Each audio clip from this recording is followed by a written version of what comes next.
munaasabad si weyn loo agaasimay oo lagu soo dhaweynayay bisha barakeysan ee Ramadaan ayaa maanta ay ka dhacday xaafadda ay Soomaalida ku badan tahay ee dalka Malaysia.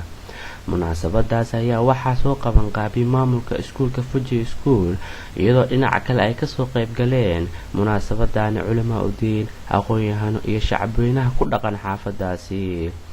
munaasabadan ayaa waxaa ka hadlay culimo iyo aqoon-yahano kala duwan oo soo jeediyay Ramadaanka fadaa'ishiisa iyo qofka soomo waxa looga baahan yahay inuu sameeyo.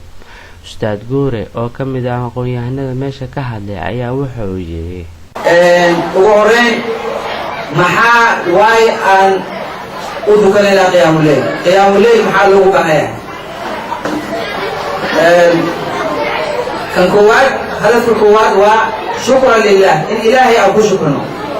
rasuulka sallallahu alayhi wasallam qiyaamul layl oo dukan jiray ragcooyin aad u dheer suurada aad u dheer oo ku dukan jiray rasuulka sallallahu alayhi wasallam ilaa ay lugihiisa barareen.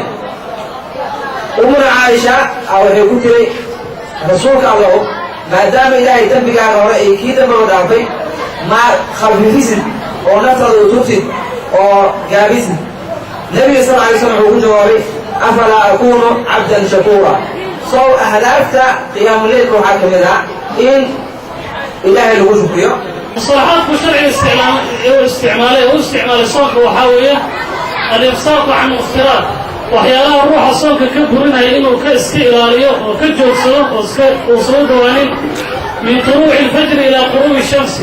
الراحة أنت يصوبح يفرق يصوبح للعبد الله إلا أنت دعيش. عندنا صنع ولو دي ما حساش لكتن وفرصة إلهي نسي فرصة راس إلهي سبحانه وتعالى مخلوقا وأبوه يعني حويا وحوكا دورتين وكابح